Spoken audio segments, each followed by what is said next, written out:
오늘 이사야서 1장입니다. 1장 11절에서 13절을 보면 바른 예배를 드리지 않음에 대한 꾸중입니다. 이스라엘 백성들이 하나님께 제사를 드리지 않은 적은 한 번도 없었습니다. 그들은 표면적으로는 아주 열심히 종교적인 의무를 다하고 있었습니다. 심지어 제물도 최상의 것으로 드리고 있었습니다. 그러나 하나님께서는 그 제사가 역겹다고 말씀하십니다. 제사 드리는 사람들을 향해 마당만 밟는다고 하시는 겁니다. 이스라엘 백성들은 제사 자체에 관심이 많았지만 하나님과 바른 관계를 만들어 가는 데에는 관심을 갖지 않았던 것입니다.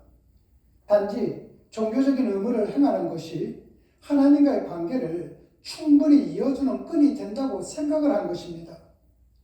이처럼 우리도 매 주일 예배당에 나오면서도 하나님과 먼 관계에 있을 수 있다는 겁니다. 그러므로 우리의 신앙생활이 길어질수록 교회 생활에 친해지기보다는 하나님과 더 친해져야만 된다는 것입니다. 그리고 15절을 보면 기도의 가장 기본적인 의미는 항목입니다. 내 인생을, 내 가정을, 교회를, 국가를 나의 능력, 인간의 능력으로 더 잘 만들어 갈 수 없으니까 하나님께서 개입해달라는 것이 기도입니다. 이런 태도를 갖는 것은 청산유수의 말보다 중요하고 긴 시간의 엎드림보다도 더욱더 중요하다는 것입니다. 이스라엘 백성들이 하나님께 목이 터져라 아침부터 저녁까지 기도하는데 손에 피가 가득하다고 합니다. 삶을 자기 마음대로 살았다는 겁니다. 21절을 보면 이스라엘 백성들이 창기처럼 되었고 살인자 같다고 합니다. 자기 마음대로 살고 싶은 것에 하나님의 힘을 보태달라고 하는 것입니다. 그 기도에 대해서 하나님은 들어줄 수 없다는 것이죠. 하나님께서는 이런 이스라엘 백성들에게 오늘 본문 18절을 통해서 이렇게 말씀하고 계십니다. 제가 봉독해 올리겠습니다.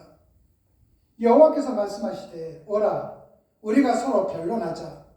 너희 죄가 주홍 같을지라도 눈같이 희어질 것이요 진홍같이 붉을지라도 양털같이 희게 되리라. 이스라엘 백성들의 삶이 그렇게 역겨웠음에도 불구하고 하나님께서는 뭐라고 하십니다. 그리고 누가 맞는지 확인해 보자고 말씀하십니다. 하나님께서는 이스라엘 백성들이 죄가 없다고 말씀하지 않았습니다. 틀림없이 죄가 있습니다.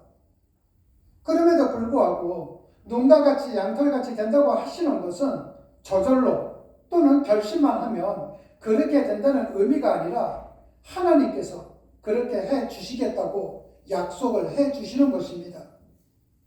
하나님께서 이스라엘 백성들을 어떻게 해 주시는지 원하는지를 26절에서 27절을 보면 지금 유다와 예루살렘은 불의하기 짝이 없고 불성실하기가 하늘을 찌르고 있을 정도입니다. 그러나 하나님께서는 그들을 의롭게 신실하게 만들어 가실 것이라고 하십니다. 그것은 하나님의 의롭고 신실하심 때문입니다. 그런데 신실하지 못하고 불성실한 이스라엘 백성들의 모습이 바로 우리들의 자화상이 아니겠습니까? 그런 우리들을 끝까지 포기하지 않게 데려가시는 하나님이 언제나 우리의 자랑이자 감사의 제목이 되는 것입니다. 그 하나님의 마음을 조금이라도 알아들이는 우리가 되어야 되지 않겠습니까? 그렇다면 내 생각을 내려놓고 내가 원하는 것을 내려놓고 하나님의 뜻을 구하는 하나님의 말씀대로 살아가는 그러한 우리가 되어야만 되지 않겠습니까? 여러분들의 매일매일이 그렇게 되는 날이 되시기를 주님의 이름으로 축원합니다. 기도하시겠습니다. 하나님 아버지, 오늘 이사야서 말씀을 통해서 우리의 실상을 발견하게 하시고 그럼에도 우리를 향한 하나님의 은총이 얼마나 풍성하고 깊은지 발견할 수 있도록 해주시니 정말로 감사를 드립니다. 오늘 말씀을 통해서는 우리가 얼마나 허물투성이인지 또한 얼마나 하나님 앞에 고집을 부리고 있는지를 일깨워 주셨습니다. 하나님 아버지 정말로 감사를 드립니다.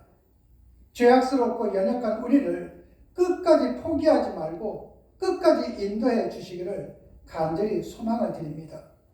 주님 고맙습니다. 예수님의 이름으로 기도드렸습니다. 아멘.